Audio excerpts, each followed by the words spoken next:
afternoon, everyone. As Acting CEO, I'd like to welcome you all to the Council meeting today and advise that I have an apology from our Chair of Administrators, Noeline Duff. Is there a nomination for an Acting Chairperson?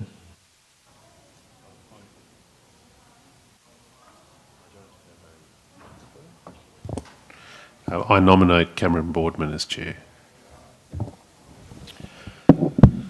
Thank you, Mr Belmar. Thank you, Acting CEO. I accept the nomination. And that being the case, with no further nominations, I will accept the role as Acting Chair for this afternoon's Council meetings.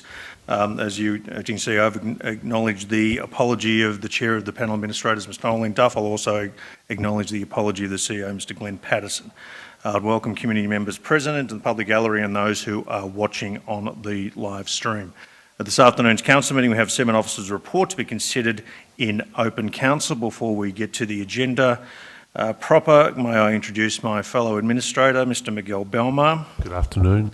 And Mr James Collins, as the Acting Chief Executive Officer, has already introduced himself. Can I also acknowledge Ms Jen Bedmar, the Director Customer and Business Transformation, Mr Callum Patty, both sitting to my right, Director Community Life, Mr Steve Coldham, Director Corporate Services, our assistance provided by our AV staff, and also sitting to my left, Miss Nicole Road, the Senior Governance Support Officer.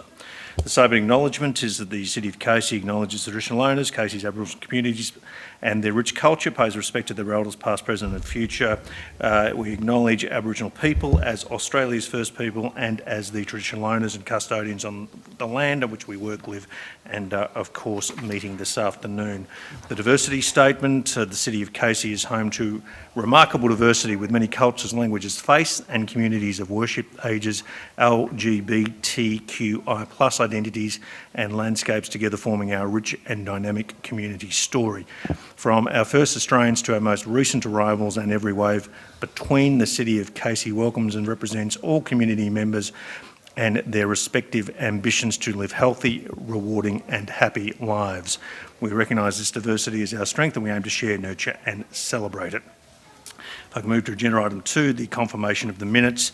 There was one previous council meeting minutes to be confirmed this afternoon. That is for the council meeting held on the 16th of May 2023. Is there a mover to confirm the minutes? Yes, I'll move those. And I am pleased to second those minutes, and I will take those minutes as adopted. Declarations of interest. I have considered my obligations under Section 130 of the Local Government Act 2020, and I do not have any conflicts of interest relevant to any agenda item. I do note, however, for agenda item 5.7, the Risk Management Policy, I am a member of Casey's Audit and Risk Committee. Do any of my fellow administrators, Mr Belmar, do you have any conflicts of interest for tonight's agenda to declare? No, Chair, I've considered my responsibilities and have got nothing to declare. Do any council officers have any conflicts of interest regarding any of the reports that are presented at this evening's items? That being the case, we'll move on to agenda item 4. There were 11 public questions submitted through Council's website for this afternoon's council meeting. Question 1 relates to a petition against proposed toilet block at the Berwick Springs Playground Reserve. The submitter is Mr Michael Ball, and the question is as follows. Can Council please confirm the second petition submitted to Council with an additional 57 signatures on the 14th of June has been received? This brings the total number of local residents objecting to the toilet block installation at Berwick Springs to 137. Can Council please ensure and confirm the 137 opposing signatures to date received are noted in the summary opposing when further community consultation occurs? And I'm pleased to answer the question as that the second petition with an additional 57 signatures is noted and will be addressed in the officer's response to the head petitioner in conjunction with the petition tabled at the Council on the 21st of February 2023. The Council will continue to work with the head petitioner and the local community to consider the concerns raised through ongoing engagement. Question number 2 is also from Mr Michael Ball. It is a further question relating to the petition against the proposed toilet block at the Berwick Springs Playground Reserve. And the question reads as following: a recent meeting with myself and council planners in regards to the proposed toilet block. Can council please update any development in the plans to potentially relocate the toilet block to the alternative site at Beaufort Avenue. Noting the number of signatures on the petition against the Berwick Springs location continues to grow, as mentioned previously, the Beaufort Avenue location would be better suited for the whole community to use with the extensive facilities already at this location. And an answer that I've received is as follows. Council officers are working through the design requirements for both the playground redevelopment and the proposed public toilet. This process includes liaising with Melbourne Water to obtain any registered and required approvals. Through this process, alternative locations may be investigated to ensure compliance with Melbourne Water. Community sentiment is always a strong consideration, and further community consultation will be undertaken once designs have progressed and approvals have been obtained. Question 3 is from Mr. Brian Oates. It regards aged care and disability services. Mr. Oates' question is, what are the benefits for the Casey Council communities of the councils? Changes to aged care and disability services in the municipality. How are potential recipients of the new services communicated with by council in order for them to access these benefits? And council, the answer is as follows. Council has signed up to Victoria's Age-Friendly Declaration to create an age and disability-friendly city where people of all ages, abilities and means can live a good quality of life. Additionally, in 2022, Council consulted and held many engagement workshops to create the Living and Ageing Well Plan, which is underpinned by the World Health Organisation's Age-Friendly Communities and Cities framework. Council will continue to deliver services where there are gaps in the market to support our most vulnerable community members and redirect investment into creating an age and disability friendly city to support a far greater proportion of the community in a way that is sustainable with our growing population. This also aligns with our strategic focus of enhancing access to service to support healthy and active living, planning and developing neighbourhoods, to support people to be physically active in their daily lives, and supporting an inclusive, healthy and connected community. Question 4 is from Mr. Wayne Collier. It concerns backup of council contacts. Mr. Collier's question is, there was a power communication disruption of phone lines and live chat on Monday 29 May 2023 when no one in council customer service could provide any details about internal contacts of council staff to the general public.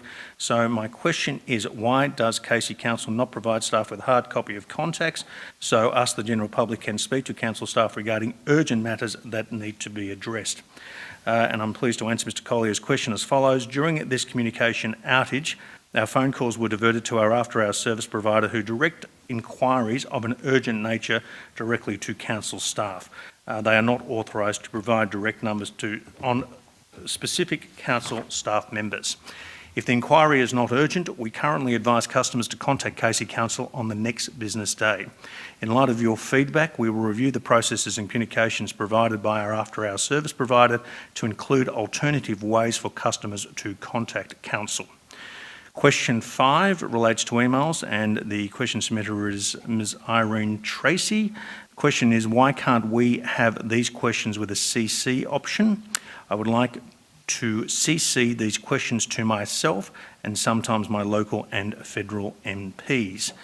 And the answer is, the question is received by the City of Casey after consideration at the council meetings. Members of the public are welcome to forward their questions to others in any manner they see fit.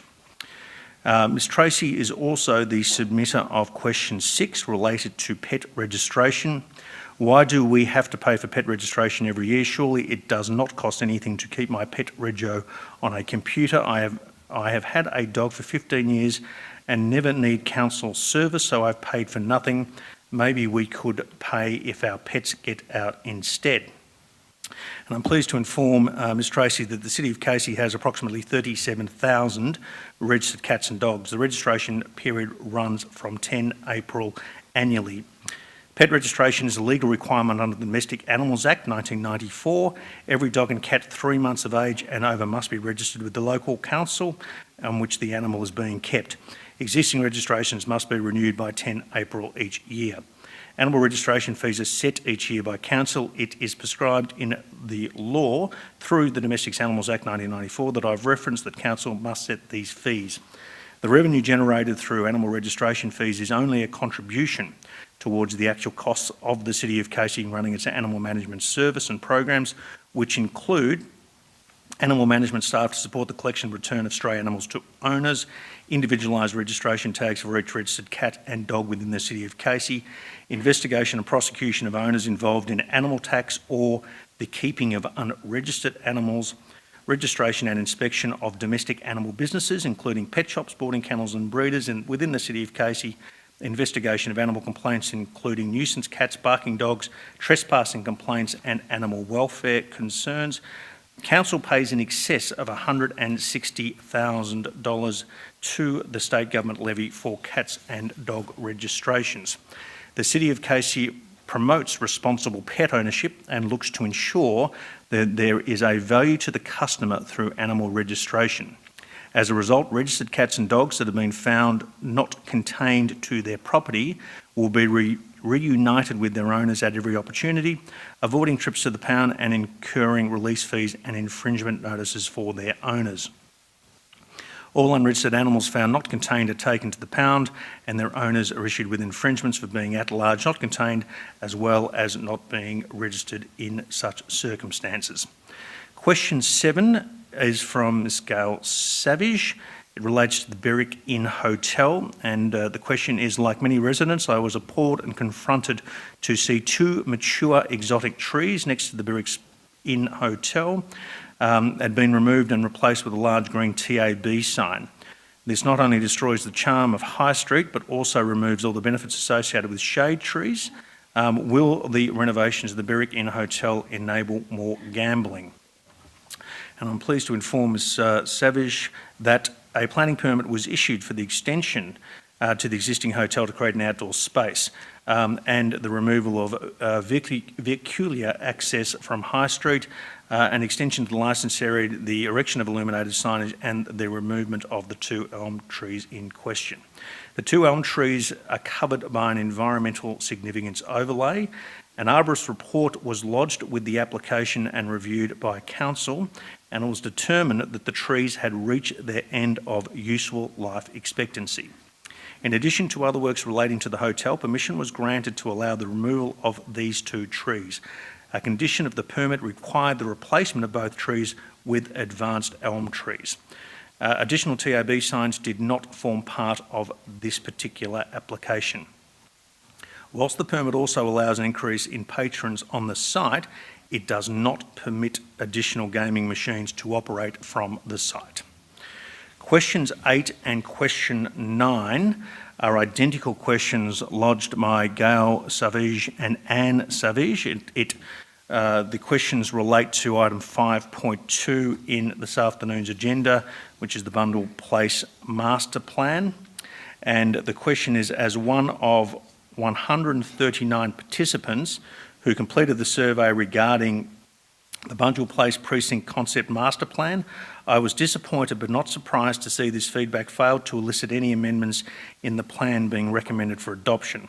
I appreciate the unrepresentative sample and poor survey methodology could not and should not be taken seriously. However, why does this council use inappropriate survey methodology to legitimise community consultation?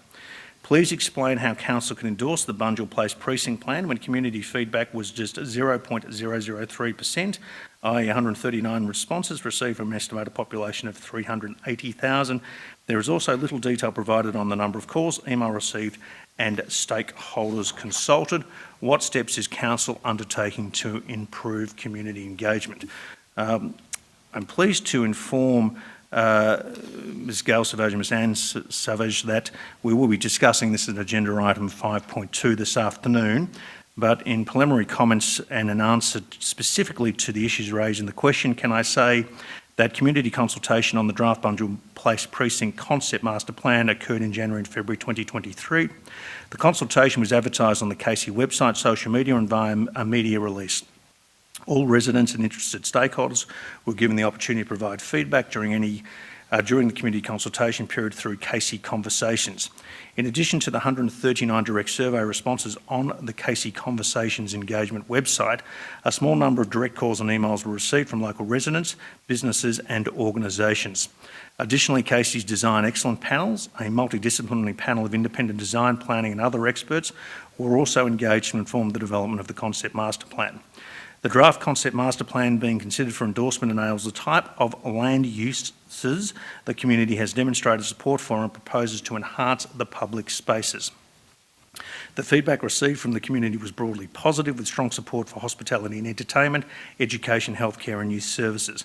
Many respondents emphasised the importance of open spaces with high quality environmental design in any future development. We also noted concerns raised by some respondents on the potential impact on the availability of car parking or potential loss of existing trees and the heights of future buildings. As is set out in Casey's community engagement policy, we are committed to the continual improvement of our community engagement practices, ensuring its effectiveness, our accountability, and that Council's decisions are reflective of our diverse community's needs and priorities.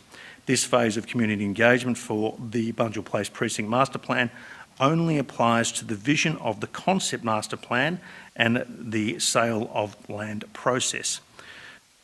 Further community engagement will be undertaken as the community, as the project progresses. Question 10 is from Ms. Annette Newey, and the question relates to transparency. The question being, with the previous council being dismissed due to corruption, how can the community have faith and trust in this selected administration when certain projects are labelled confidential? There shouldn't be anything confidential kept away from the community. What proof is there that this confirms there is no corruption taking place, such as land offset or anything else for that matter? Why is this administration holding private meetings and withholding information from the people? I believe that Ms. Newey will be meeting with the Chief Executive Officer of this council on Friday, and I'm sure that Ms. Newey will have an opportunity to discuss directly with the Chief Executive Officer these and many other concerns that have been raised in past questions. But can I answer this specific question by saying that the Local Government Act 2020 recognises the need for councils like other government agencies to consider matters which are deemed confidential. Confidential matters are considered by council only when consistent with the requirements of the Local Government Act, and those requirements are as follows. Information that would prejudice the council's position in commercial negotiations if prematurely released. Security information being information that, if released, is likely to endanger the security of council property or the safety of any person. Information that is prematurely released is likely to encourage speculation in land values. Law enforcement information which, if released, would be reasonably likely to prejudice the investigation into an alleged breach of the law or the fair trial or hearing of any person. In being information to which legal professional privilege or client legal privilege applies, or personal information which, if released, would result in the unreasonable disclosure of information about any person or their personal affairs. The City of Casey continues to work with integrity agencies which oversees the organisation's compliance with the Local Government Act and confidentiality requirements, of which the Audit and Risk Committee, of which I'm a member, is one of those important governance oversight bodies. The question 11 is also from Annette Newey. It concerns projects, and the question is, what data provides evidence that shows how many residents request specific changes within Casey? What is the number of residents required for a project to begin? Which companies carry out our current projects? And is all labour sought from Australian companies? And I'm pleased to answer that initiation of a community infrastructure project is informed by a diverse range of factors. While current and forecast population is one factor, there are many other components that determine how a project is prioritised for commencement, including changing and growing community, rapidly advancing technology, improved data opportunities to inform our decision, our ageing assets and increasing cost of infrastructure, and our changing climate and the need for more resilient infrastructure. Prior to the adoption of a project into the Forward Capital Works program and ultimately the adopted budget, each project must have a business case detailing the community benefit and outcomes in relation to the level of the proposed investment. This will then be assessed and balanced with the various other priority projects across Council. The Capital Works program is placed out annually for community engagement and is part of the suite of corporate planning documents. Current construction and infrastructure projects are all delivered by Australian companies. Council support local businesses and economic diversity by encouraging purchases that are made from local suppliers and by small to medium enterprises which generate local employment and consider the cost versus life cycle and durability of the purposes. That concludes public question times. There are, as I've said in my opening comments, there are 7 officers' reports this afternoon for Open Council, and I'll move to item 5.1, the corporate planning and budget adoption. And considering there are only 2 administrators at this afternoon's meeting, I am pleased to move that recommendation in my name. Is there a seconder for the recommendation? Yes, I will second that. Thank you, Mr. Belmar. Some very quick opening comments in relation to this particular agenda item, which is the adoption of our corporate plans and budgets for the 2023-2024 financial year. There are many documents within the suite of documents, all of which are informative and detailed and outline the strategy and other aspects that Council will undertake to ensure that we embark upon fiscal discipline, good governance, and in all cases representative of community expectations based upon feedback and all of the other issues that I have articulated in a number of the questions in public question time. Could I just begin by saying that this is a legislative requirement. It is something that is required under Section 89 of the Local Government Act. Could I ask those members of the gallery who are leaving to leave promptly, please? Thank you, ladies and gentlemen. As I said, that this is a requirement under Local Government Act Section 89. It does set the strategic direction for the city over the next 4 years. It is also something that is required and is informed by deliberative community engagement, which is also under Section 89, subsection 1 of the Local Government Act. Throughout this council plan, we've outlined our strategic directions to support the community in 3 main aspects. The first aspect is looking at delivering stronger connections and places. The second aspect is developing platforms for community engagement, so to ensure that we are, as I've said, representing community interests as best as possible in our decision making and engaging with the community through traditional and more technologically enabled means, and also to ensure that this organisation becomes future ready. There are a number of challenges that we have embarked upon with this organisation in the past that will affect our financial performance and other future decision makings, but we need to adopt flexibility and nimbleness to ensure that all of our decision making and processes in the future meet best practice, but also represent the best standards in good fiscal management and governance. So if I could just briefly say before I ask the seconder of this recommendation to make some more detailed comments, that today we are concluding what was a 3-week period of community consultation to consider the suite of documents that I've outlined. Those who embarked with us and were directly engaged with the consultation process through all of the range of direct engagement, through online Casey conversations, through other methods of communication. We really do thank those who have taken the time to review the documents, to provide their feedback and to give us advice on their expectations for this council's future direction. We really do appreciate it. Public exhibition is an important part of engaging with the community, and it is a vital part of informing, as I've said, better decision making from our processes downwards. The documents we are adopting this evening are the Council Plan for 2021-25, which is the Year 3 review, the Annual Action Plan for 2023-24, the Budget 2023-24 fiscal year, as I've mentioned, and included in the budget is the 2023-2024 Capital Works Program. The budget for 2023-2024 totals $542.26 million. $467.44 million is the operational budget and $74.82 million is the Capital Works budget.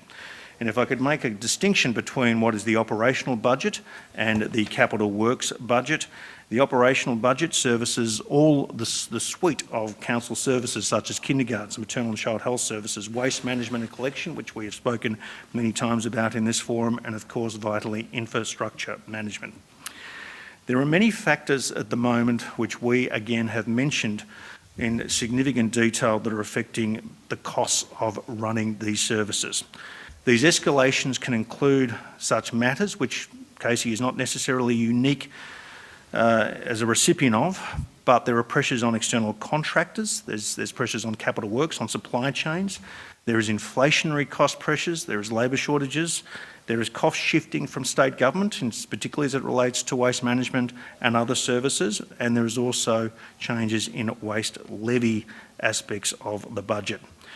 I've said this at the May meeting when we went to pass the resolution to put these documents onto public consultation, that it is not with any great pride that we pass on the rate cap as imposed by the state government. But we do need to acknowledge very clearly that we are operating in an inflationary environment nationally where cost pressures to the overall economy, which does not in any way immune the City of Casey's finances, are hovering around about the 7%. But we've also identified that the number of contractual services and other cost pressures internally that are affecting the City of Casey are upwards of 11%.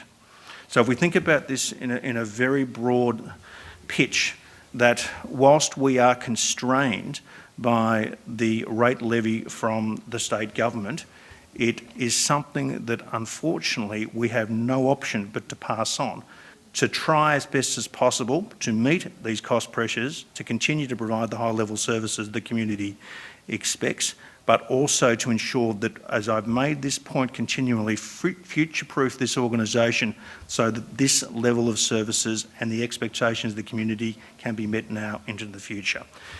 We do, however, acknowledge that there are many people within the community that are undergoing significant financial hardship.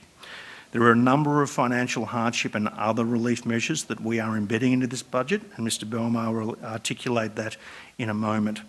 But I can hopefully give the community a guarantee from the administrator's perspective. The diligence, the evaluation, the analysis, the consideration that we have undertaken to try and look at cost savings, to try and look at averting any increase in rates or any other charges, has been as thorough a process as the community could expect in the circumstances. It is a difficult decision to make, but the reality is that we are operating in such an externally challenging financial environment, it is almost a decision that we cannot make. So we do offer to the community an acknowledgement that a lot of people are doing it tough, and we do appreciate, we've heard the messages back, and we will reflect those hardship measures in the budget. So with my comments to move the recommendation as put, I'll now invite the seconder, Mr Belmar, to make any further comments. Thank you, Chair. In adopting these documents tonight, I acknowledge the comments that have been made by the Chair and also note my consideration of these documents, and note that we are not only adopting a budget, we're also adopting a suite of documents which includes the council plan and other documents that Mr Boardman has referred to. Before I speak to the decisions council's taking with respect to hardships and other issues, I also want to very briefly reflect on the survey and budgeting tools that were used by council through its two-year check-in to ensure that there was input from the community. And I note that late last year, over 4,500 people participated in online surveys and with the budgeting tool. I note that there were community pop-ups and community workshops which occurred in places such as Tooradin, at Autumn Place in Doveton, at Berwick Farmers Market, at Carers Day, at KCARC. I note there were also community workshops and they occurred at Lynbrook, at the Aboriginal Gathering Place, at Arthur and Afghan Community, at the Cranbourne African Homework Club, at Blind Bite Committee, at numerous other places. There were 14 in all. That to me, Chair, confirms the deep work that was done by council officers to ensure that the community had the opportunity to be involved in the development of our suite of documents, which included the budget. And I note the comments that you have made, and I endorse the comments with respect to the fact that there is an adoption of the rate cap that has been applied by state government. And we do that in circumstances where we're aware of the services that we need to keep providing, and we need to be able to provide them at the best level available, and that has to take into account the fact that we are in an inflationary situation across our entire economy. I also want to note finally that, before I move on to my further comments, that when I consider the comments and the parts of where council spends its money that were most often mentioned by the community, it is clear and there can be no doubt that it is roads that continues to be a factor, the main factor that was active in the minds of people taking part in community project, in this community discussion. But at the same time, apart from that, the other factors that were key were matters related to sport and leisure development, playgrounds and parks. So they are the council assets and parts of our operational budget that have had significant expenditure proposed for them, and we do that because we listen to the community and we know what we are required to achieve as a council. With respect to financial hardship, can I make the following comments? Council absolutely acknowledges that financial hardship has been felt throughout the community. I note that over the last few months we have had specific briefings on these issues to better understand how those issues are affecting the community. In response, Council has endorsed a relief package which is part of tonight's budget papers for ratepayers as follows.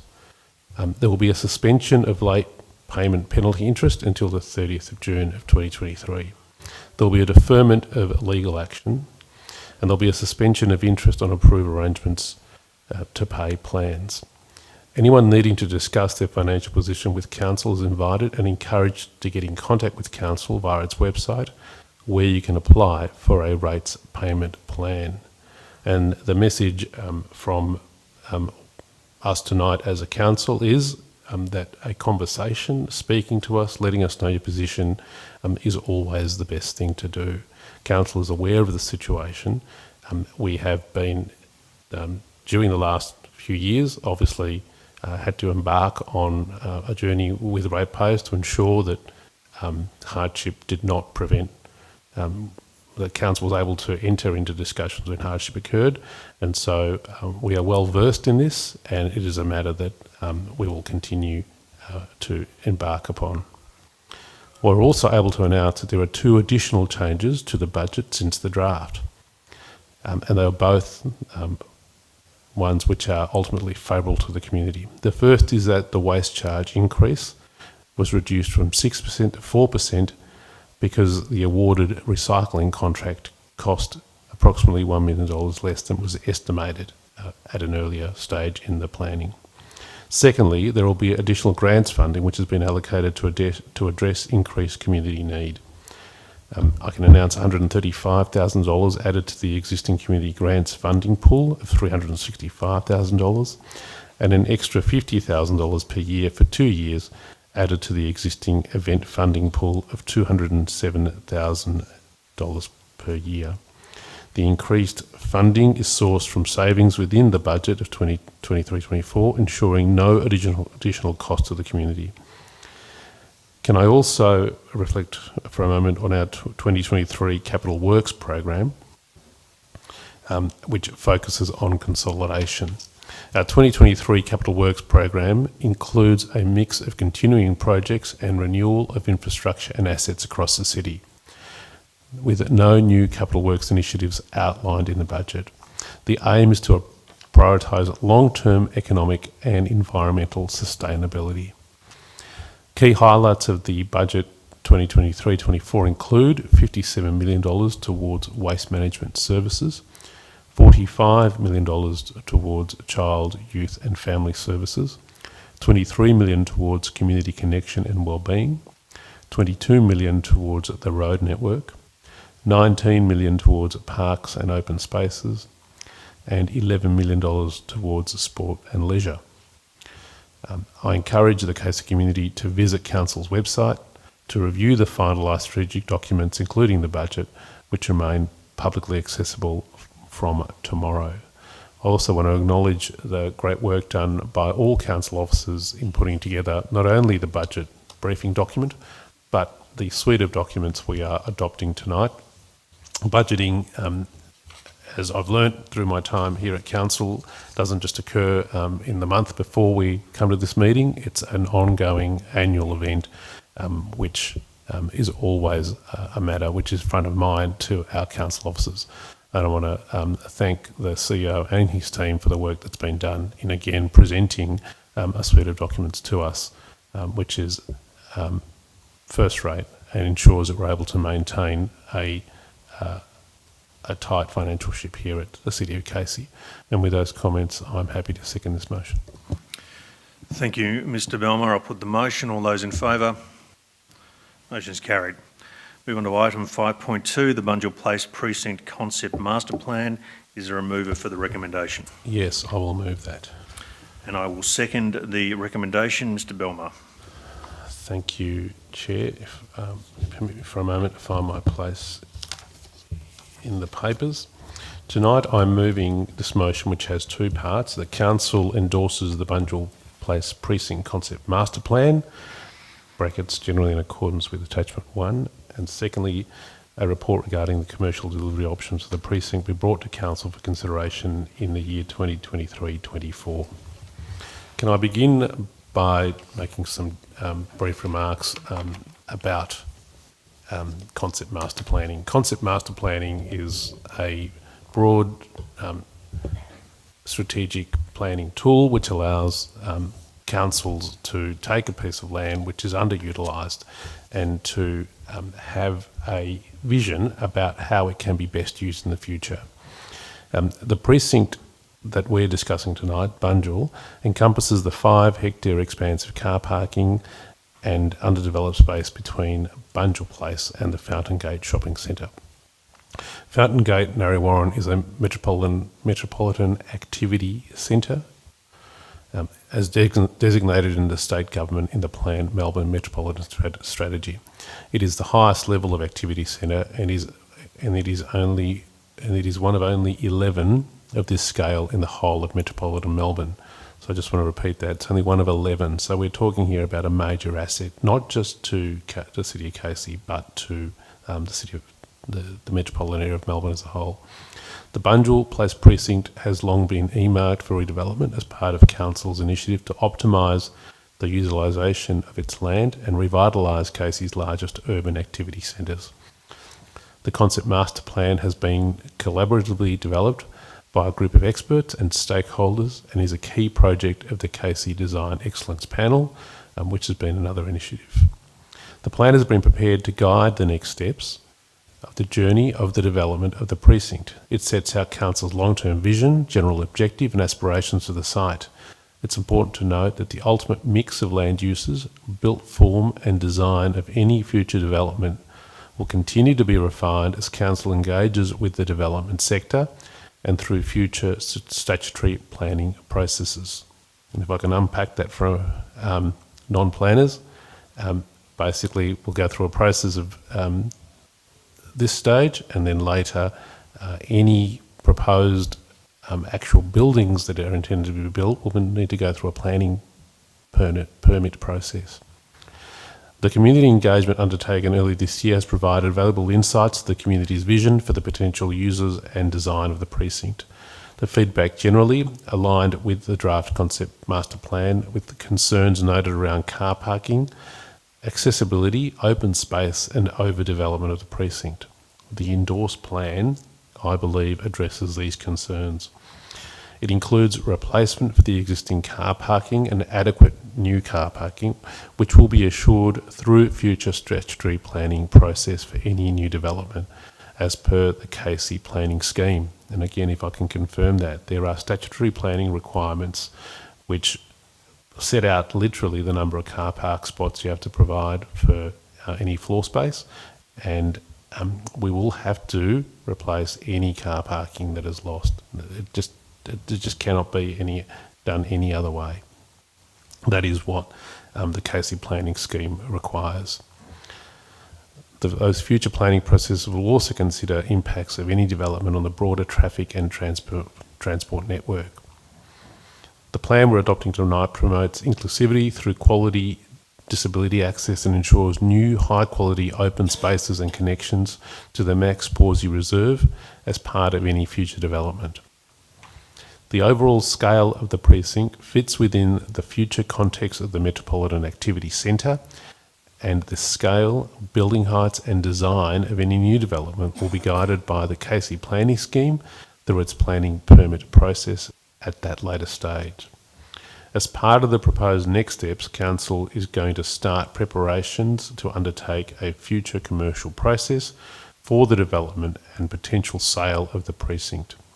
The detail of that future commercial process will be considered in a future Council meeting. As a long-term aspiration, the concept master plan will serve as a guiding document for the precinct's development over the next decade, and we look forward to seeing it deliver exciting opportunities for the community. And if I can finally just step you through what that future can look like with respect to the steps. Step 1 is the concept master plan, which we're doing tonight. Step 2 will be a proposed commercial approach. We then move to a market process, then a public exhibition, then potentially contracts, then a planning permit process, and finally development. So we are at step 1, and it is exciting to be at step 1. It's a fantastic piece of work that's been done. I want to thank those council officers that have worked to bring us to where we are tonight. It's exciting to see what is an underutilised piece of land being envisioned as a major activity centre which will respond to the needs of the community and will offer great potential for better use of underutilised land, and will be done with respect to the aspirations of the community, and will always be done in compliance with the Casey planning scheme. And with those comments, I'm happy to move this motion.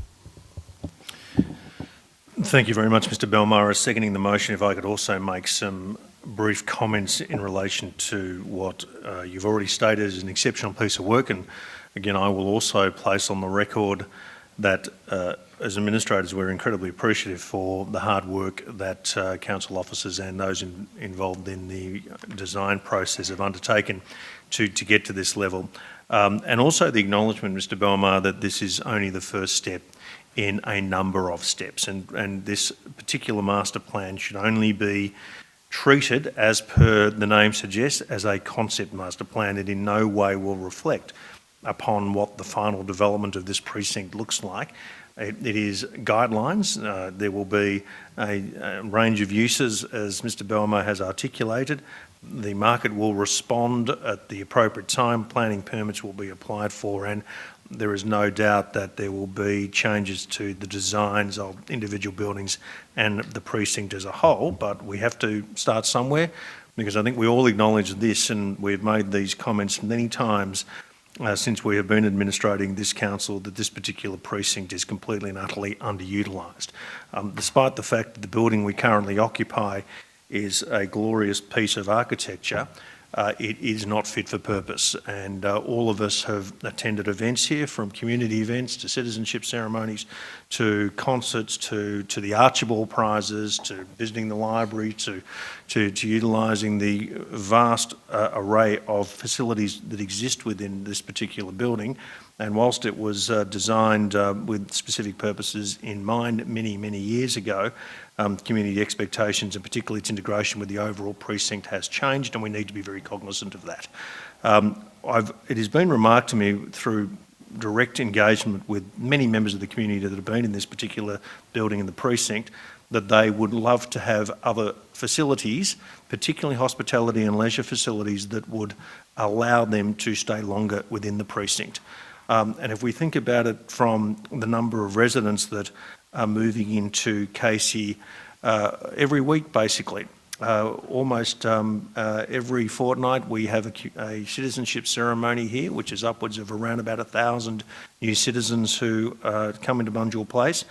And we find that they come here, they have their citizenship ceremony and they leave. And I don't think that that is in any way optimal. If we had a cause, greater facilities, community facilities, paid facilities, leisure facilities, hospitality facilities, recreational facilities for them to stay here, and made it more accessible and certainly integrated to Fountain Gate, as Mr Belmar has stated, it would be a much more amenable and better utilisation of the area and far more attractive for all of the community services that we have mentioned. It is also going to be a significant driver of economic development. This is one of the precincts within the city of Casey which potentially can lead to some significant economic growth, not just in job creation but in value-added economic output through the facilities and the services that we've spoken about, but also the increased accessibility in social and civic services, the library being one part of it, and Mr Belmar is a member of the Library Corporation, in fact chair of the Library Corporation, you would be well aware of the potential further utilisation of that space. So this is the first stage in many, many stages that will probably take many, many years to get to the first sod being turned and the first building being built, and the construction and retention, importantly, of car parking and community open space and recreational facilities. But it is an exciting piece of work, one as administrators we are very proud of, one the organisation as a whole is very proud of, particularly those who have been directly involved in the creation of the concept master plan to date, and one in which I am quite confident, considering the community feedback, noting that some members of the community have raised issues through public questions and through other engagements, that there is some further work to be done, but in time we will get to a point where there will be a great degree of civic pride in this overall precinct. So with those words, I'm happy to put the recommendation as put. All those in favour? That is carried. Can we move on to item 5.3, land acquisition at 75 Missons Road, Cranbourne West. Can I have a mover of the recommendation? Yes, certainly. I'll move this motion, Chair, and can I note that I'll be moving a couple of motions this evening which are quite procedural in nature, but I'll move this one. Yes, thank you, Mr Belmar. Noted, and in the absence of Ms Duff, I will second the recommendation as put. Mr Belmar.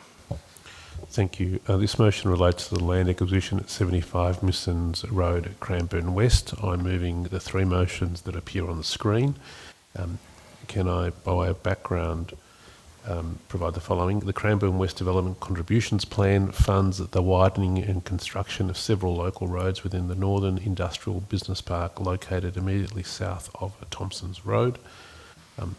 The motion I'm moving tonight covers the purchase of land by negotiated agreement from the property at 75 Missons Road, Cranbourne West. It will facilitate the delivery of several local road projects funded by the DCP and support the further development of the industrial business park. I've considered the plan of subdivision and plan 13 road network which is attached to the documents, as well as a confidential attachment which forms a part of the report. I am happy to move the motion and note that it's an important acquisition which will ensure the continuing development of the road network, and thank the council officers who have undertaken this work. Thank you, Mr Belmar. As seconder, I have nothing further to add and note and endorse all of your comments. That being the case, can I put the recommendation as stated? All those in favour?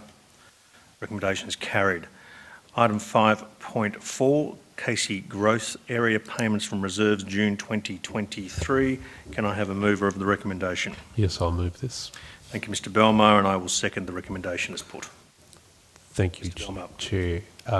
The recommendation is, and I move, that Council authorises the Chief Executive Officer will delegate to make payments generally in accordance with Confidential Attachment 1 of this report and the Planning Environment Act 1987. I know that this motion I'm moving considers the payment and approves the payment of claims for works delivered under a contribution plan, and I have considered the confidential attachments. I note that the contribution plan reserve relates to projects which include the Centre Road and Homestead Road, Berwick, and the Berwick Waterways DCP, and it also that is a project at practical completion. And secondly, it relates to the local sports reserve at Clyde DCP project, and that's the construction of the Plymouth Boulevard and the Sovereign Avenue adjoining Council Local Sports Reserve. Again, I have considered the confidential attachments. I note that it is a claim for work that has been undertaken and all practically complete, and I'm happy to move this motion.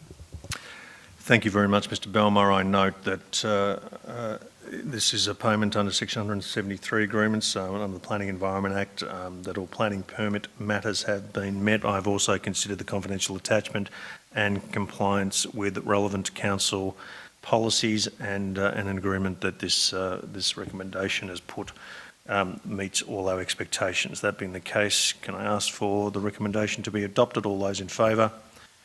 It is carried. Item 5.5, updated instrument of delegation from council to staff. Can I have a mover of the recommendation, please? Yes, I will move this. Thank you, Mr Belmar. I will second the recommendation and invite Mr Belmar as mover to speak. Thank you. We often move Section 11 local government motions. Tonight we're moving a Section 6 instrument. This is a much broader delegation from council, which encompasses a much larger range of council staff to be able to fulfil their roles with proper delegations under the Local Government Act. It's important that the Section 6 instrument is updated on a regular basis to ensure that the instrument accurately reflects any legislative change, position changes or organisational structure change within Casey. The instrument which I have considered, which is attached, has been updated to reflect changes, and due to the nature of the organisation, it has been identified that administrative changes are required to be made on a regular basis to allow for continued delivery of a seamless council operation. I note that the motion has 4 parts, but in my understanding of these sorts of instruments, they are required to ensure that council officers who are making actual decisions do so under delegated authority from us as a council. We can only do this at a council meeting. It ensures that when council officers make decisions, sign documents, provide their decisions as council officers, they are acting in the shoes of council with a proper delegation. I've considered the documents and I want to thank the officers who undertake this work. It's fundamental work to the performance of council to ensure the delegations occur properly, legally, so that any decision made by council has the force of law. And with those brief comments, I'm happy to move this motion. Thank you, Mr Belmar. And seconding the motion, if I could make some brief comments, acknowledging your observation of the legal and procedural importance of this particular document. It is extremely voluminous. There is an enormous amount of work that is conducted by council officers to ensure not just that there is statute and other regulatory compliance, but those that are delegated, the individuals concerned are delegated through appropriate appointment processes and acknowledge that they accept and also are responsible for the specific regulatory oversight. It is a 6-monthly process to ensure that we meet our statutory obligations. Whilst we do have to really put on the record that these very policy and regulatory driven exercises like this can be cumbersome and time consuming, as you've stated, Mr. Belmar, they are of vital importance to not just the smooth process and good governance of the organisation, but ensuring that decisions, particularly those that are enforcement or statutory decisions, are made conditional and consistent with our statutory and regulatory obligations. This is a critically important document, one that we do acknowledge that unfortunately if things don't go to plan, it could result in legal review. So there is an extra level of diligence and oversight with this particular document to ensure its compliance, and for the reasons that you have articulated, Mr. Belmar, it's again of vital importance to the smooth running of the organisation. With those words, I'll put the recommendations as stated. All those in favour? The recommendation is passed. Item 5.6, Section 11A, Instrument of Authorisation, Planning and Environment Act 1987. Can I have a mover for the recommendation? Yes, I'm happy to move this motion. And I will second the recommendation as put. Mr. Belmar. Thank you, Chair. This has many similarities to the previous motion that we've passed. The previous one related to a number of different legislative instruments and delegations. This motion I'm moving now, item 5.6, is referable only directly to the Planning and Environment Act and ensures that those council officers who are making decisions in accordance with the Planning and Environment Act have the appropriate delegation. Again, I want to thank the council officers who take the time to ensure that the appropriate delegations have been arranged. It's fundamental that Council only acts through its officers and can only do so when they have appropriate delegations. And with those comments, I'm happy to move this motion. Thank you, Mr. Belmar. I have nothing further to add in seconding the recommendation as put. I'll ask all those in favour. Recommendation is carried. The final item for this afternoon's council meeting is item 5.7, the risk management policy. And as a member of the Audit and Risk Committee, as I've previously stated, I will move the recommendation as put. Can I have a seconder of the recommendation? Yes, I'll second that. Thank you, Mr. Belmar. If I could make some comments around this document, which is equally of significance and importance to the smooth running and the good governance of this organisation as a whole. There are two parts to it. One is we're rescinding the risk management policy from 2018, primarily because it is out of date. It does not reflect contemporary good governance and risk management processes and policies and the council structure, particularly since council laws in 2018 were elected, has changed substantially, and there is an obligation on all of us to ensure that we comply with modern practices and we ensure that our processes are meeting global best practice obligations. And when I talk about that, I'm talking specifically about the International Standards Organisation's ISO rule, or the ISO record 30,000 2018 record which relates to risk management. There is a number of subcomponents under ISO 31,000 that relates to risk management in certain fields, but 31,000 is the governing doctrine of good and best practice risk management processes for large organisations such as ourselves, and is certainly the benchmark and the informing document for the new risk management policy, which will come to effect as of the conclusion of this council meeting.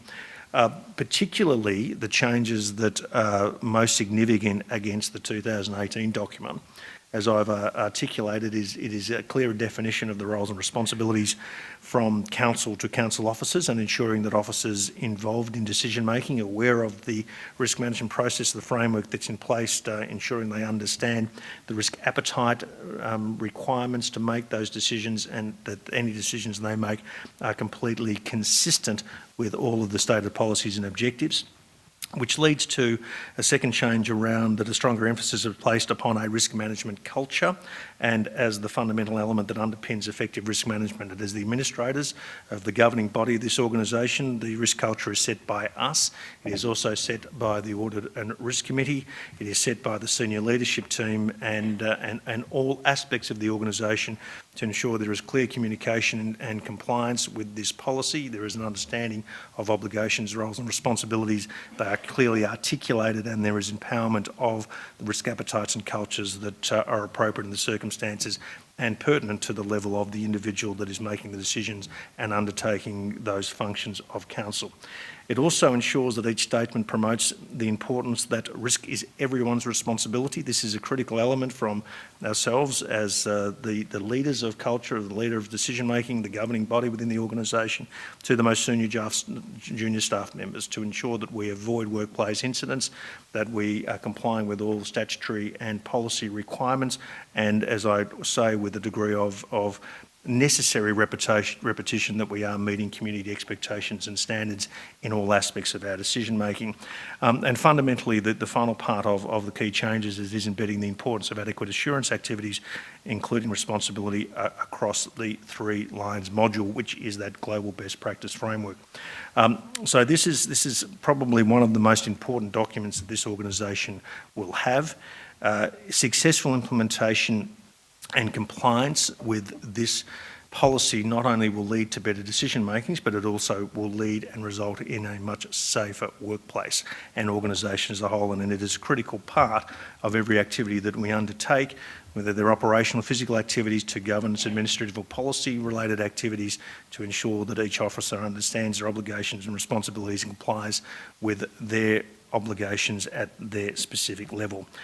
So this is part of our good practice doctrine, our commitment to the community to ensure that we embark upon the best practice governance environment that we can.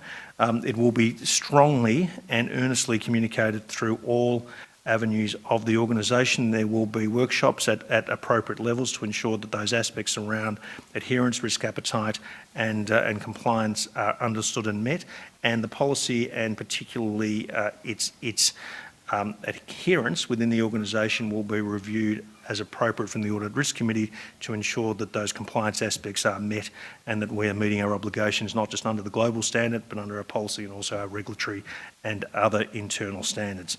So with those comments, I am pleased to adopt the recommendation as put, to very much put health and safety and occupational resilience and that risk framework that I've articulated at the heart of all activities and actions within this organisation, and to thank everyone involved in developing the new policy and ensuring that the risk culture of the City of Casey is through that best practice lens as I articulated.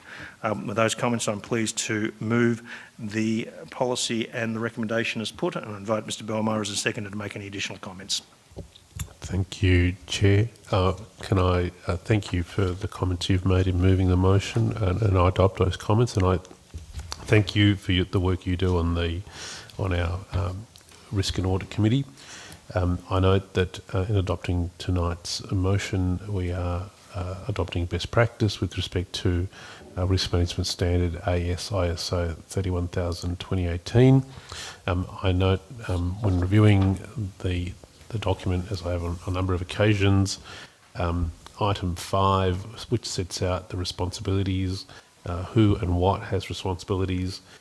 They are council, they are us as administrators, our CEO, our ELT, and critically for me, like any document of this nature, it goes down to council officers who abide by and embed all aspects of risk management into activities through understanding of this policy, risk appetite statement and risk management framework.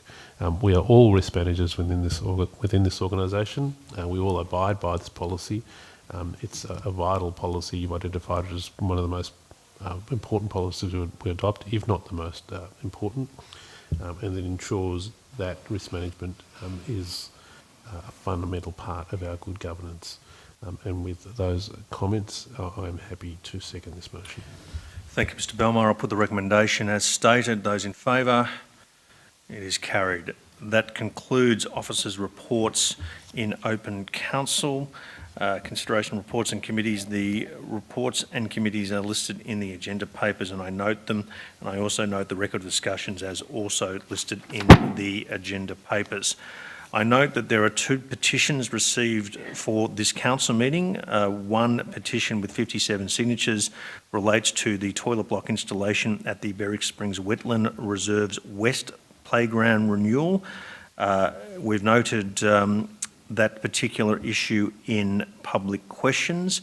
However, I would like to put a recommendation that the petition be noted and addressed in officers' response to the head petitioner in conjunction with the petition tabled at Council on 21 February 2023. Can I have a mover for that recommendation? Yes, I'll move that recommendation. Mr Belmar, I will second the recommendation.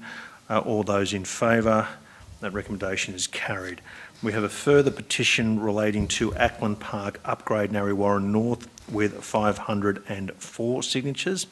And I would like to put a recommendation that Council note the petition seeking upgrades to facilities in Ackland Park, Narre Warren North, that the petition be referred to the Manager City and Asset Planning, who will coordinate a response and further discussion with the head petitioner to discuss the proposal, and that the City and Asset Planning Manager will write to the head signatory and provide a response to the matters raised in the petition. Can I have a mover for that recommendation? Yes, I'll move that. I will second the recommendation. All those in favour? The recommendation is carried. There are no late reports for this council meeting.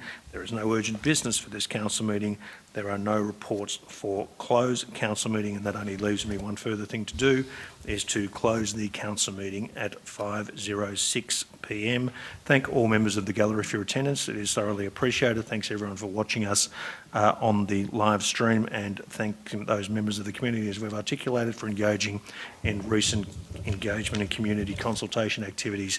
And with those comments, we will formally close the meeting. Thank you.